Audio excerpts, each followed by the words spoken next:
Okay, here's a juicy one in terms of business mindset. We're talking about business specifically. If you're starting one, entrepreneurial, overcoming the imposter syndrome. A lot of people are very scared to start their businesses and move away from their 9 to 5s because they feel like an imposter. Maybe you got thrown into something and you feel like an imposter, like I'm not supposed to be here. I'm not experienced enough. I'm not legit enough to run a business. I felt like that for a long time. When I first joined a business group, I was kind of thrown in with a bunch of entrepreneurs. I had no experience at all. I'd just been a good little 9 to 5 employee my whole life. And I felt like I was with juggernauts, like these larger than life people that were just brave and like they're building businesses. And man, these people are cool. Like, I like these people. They were intimidating even to where like I was nervous to even speak up in front of them because I was holding them so high in terms of their ability to like go after the thing that they wanted and start getting ahead. Go after the thing that they wanted and build it out and take that risk and devote that time. It was very respectable from my point of view at that time. Now it's just normal after you go through it. Successful entrepreneurs feel like imposters sometimes. The key is realizing that you don't need to be perfect. You just need to be one step ahead of the people you help. And this, I think, helped. This happened to me recently. I think right now with the ads thing, because I'm helping people go from like taking an idea to an offer and then marketing it, selling it, and then fulfilling it. The promises that they made in exchange for money, which is essentially a business, right? So the 4 stages. But I've never run ads before to a cold audience, which means people that don't know who I am. And I kind of felt like an imposter because I want to help my clients go through this stuff as well, but I'm only really good at like warm content marketing. I've done that before, but now I'm moving into the cold paid ad stuff and kind of felt like an imposter a little bit because I was trying to help one of my clients do exactly that to fill up their clients. Anyway, you just need to be one step ahead of the people you help. If you're starting out this kind of business where you're taking them along a journey and you're doing it with them, it's less of like a do for them type situation. If you're like an AI freelancer or something like that, then you do need to know the whole process because you have to deliver on a product and they're paying you to do everything for them. But if you're doing a more do with you type business where you're like a consultant or a coach or guiding people along from like not knowing to knowing, whatever it is, it's more educational. You just need to be one step ahead of the people you help. And as you go, you're going to get better and you're going to feel like less of an imposter because you're doing more reps. You're going to get more proficient by doing. And the time's going to pass either way. So you might as well just start doing it instead of just wondering what if. So first part of this, overcoming imposter syndrome, is why imposter syndrome affects high achievers. And part 2, the 10% rule to overcome feeling like a fraud. Part 3, how to rewire your brain for confidence. And I'm probably not going to go too crazy into the science behind rewiring our brains, but we're going to touch on it. So first part, why imposter syndrome affects high achievers. Imposter syndrome hits hardest when you're stepping outside your comfort zone. There's a lot of parallels to other mindset stuff of stepping out of the comfort zone. For example, a new coach or consultant, who am I to teach this? Maybe you've done it for yourself, but you've never done it for somebody else.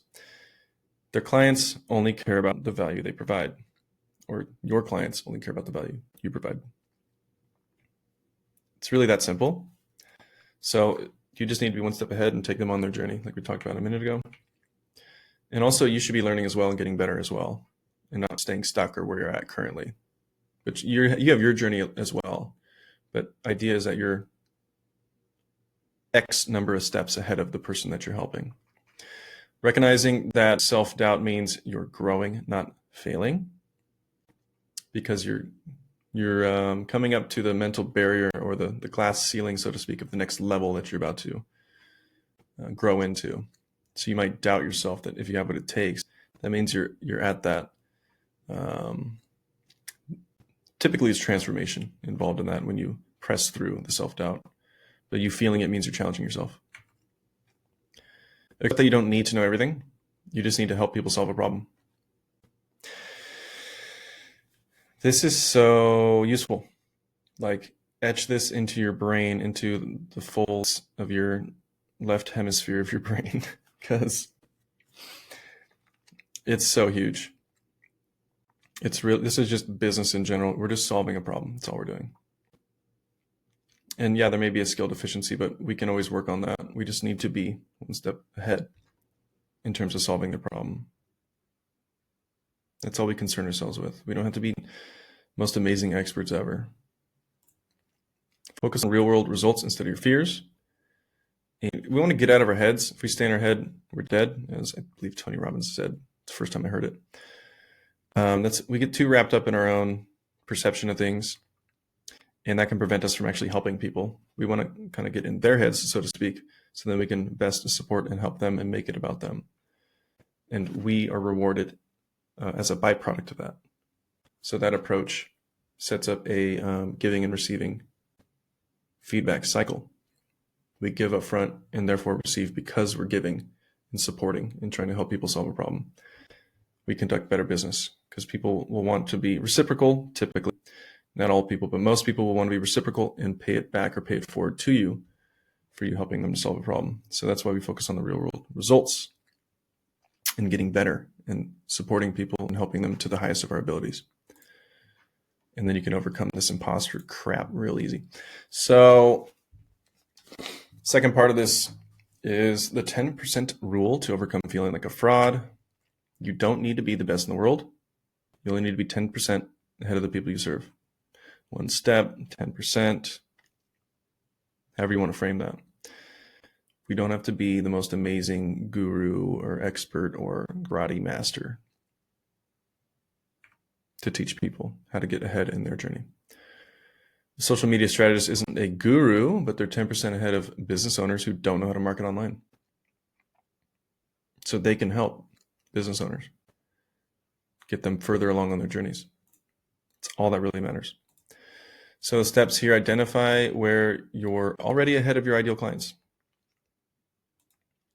Focus on teaching what you know now, not what you think you should know. Remind yourself that your experience is valuable even if you're still learning.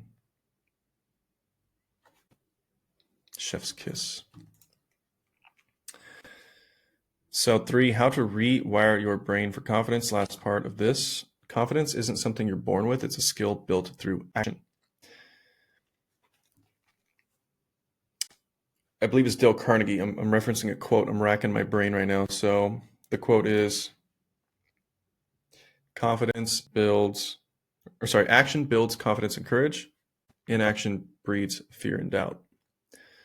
So taking action will help you build confidence. And this has been true for me, like extremely true for me, because it's something that you can log daily. Just like I took a step towards building the thing that I wanted to build, or towards learning the thing that I wanted to learn. I took a step towards making progress. And that's from Jim Rohn, progress equals happiness. So you can basically say making progress helps you build your confidence. And that progress is simply through an attempt. Just you attempting is progress, because you're putting energy and effort towards getting better. And that in itself is progress. Even though you may not have achieved the result, you're still directionally correct in making progress. And that's action. Those are good actions. And, getting into the brain behind the science of that stuff. You're firing and wiring specific neurons in your brain and setting up dopamine reward cycles through your brain. Little neurochemistry for you. So a consultant, for example, who starts posting insights daily feels awkward at first, but after 30 days, they naturally feel like an authority. This was me. Another example separate from business is like the gym. When I first started, I didn't consider myself a weightlifter. And I always like pose this question to people, like, how many days of lifting weights until like I caught up to the idea of like, I am a weightlifter. My identity caught up with the reps or doing the actions over and over again. Or, being in the entrepreneurial space and starting a business. How long was it until I like identified as a business owner or an entrepreneur? And you can kind of put the cart before the horse here, but you still feel like an imposter because you don't have the evidence to back it up. You need to do the reps. You need to actually do the actions. Like, it doesn't matter how many times you affirm it to yourself. You still aren't really buying into your own shit, so to speak, until you've got evidence to back it up, because you can challenge yourself and be like, well, is that true or not, Spencer? Like you say, you're a business owner, like how true is that? And that's a good question to ask, because do you want to be able to back up what you say? about yourself. There needs to be proof, right? Because then if somebody else challenges you, you can back it up really quickly. You're like, oh yeah, really? You're a business owner, Spencer? Like, yeah, actually, I have clients, and I post content, I do workshops, and I hang around other business owners and entrepreneurs, and we talk about business and how we're growing and the metrics, and pretty much makes me a business owner. I mean, there's really no getting around that. So imposter syndrome goes away because I'm doing the action. As Alex Morosi says, you want to build an undeniable stack of proof that you are who you say you are. And that's only done through action. So it's going to feel awkward at first. You're going to feel like an imposter at first. But keep doing the reps. Don't let that stop you. It's that whole like, I'm not there yet. And that happens quicker than you realize if you just put your head down to the work.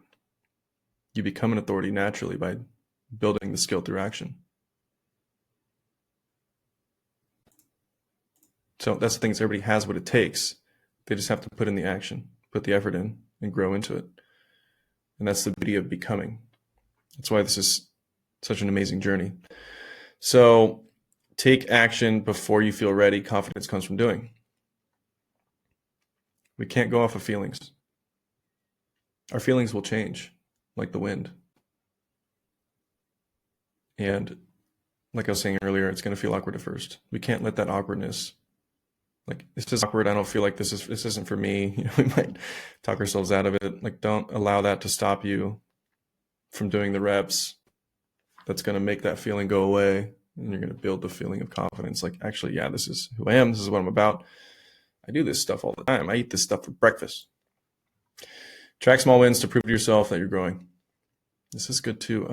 Celebration. Learn how to celebrate your victories. Learn how to celebrate your progress. Every single day that you put effort and action towards doing the thing that you want to do, that you said you're going to do, is worthy of celebration. So get into the habit of it. It's really good for your brain chemistry as well, because you want to have that dopamine reward system. Reward yourself. Feel good about doing it, because then next time that comes along, the cue to do the thing, you're going to remember how good it felt. Surround yourself with people who encourage growth, not fear.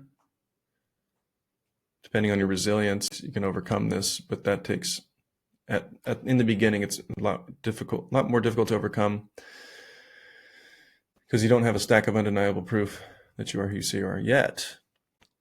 You still have some skill to build through action. So you want to surround yourself with other people who are doing that, which is why the group is so important. In school, if you go to school.com/consistency, I created an entire group around this. You have peer learning and knowledge sharing, but you're on the journey with other people as well. So you look around, you see other people going through it as well, and they will encourage you to grow. And they're not going to be like, oh man, you should stop, you should quit. Like, no, like, hey, we're all doing this together. Let's keep sailing. Let's keep going toward that island of our desire that we said we wanted, whether it's a business that gives you freedom and you can schedule your own hours, and it's building something that you love doing. So if this is something that you would like some help on, I have a group in school called Tech to CEO Academy. It's basically people that are coming from tech and moving into entrepreneurial ventures. They're starting a business online. I walk you through, basically, this is from my stage 0 of the course, because it's mindset, so it's stage 0, but there's stage 1 through 4. Not to complicate this stuff too much, but we'll talk about stage 1 at first. But it's basically taking your idea and turning it into an offer that you can package and present to the market.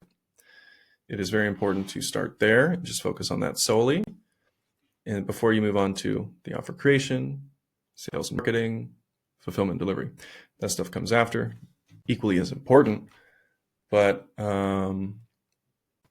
yeah, start your journey. This stuff is really exciting. There's other people in there that are doing it as well, so you can learn from them and grow with them. I also have live Q&As that I hold to help people with specific parts where they're getting stuck, and generally helping them get further along on their entrepreneurial online business journey. If this is something you're interested in, go to school.com/consistency, click the join group button. It takes about 5 minutes to sign up, and then follow the instructions in the welcome post, and you'll have access to the course, which walks you through this stuff, and also my Q&As.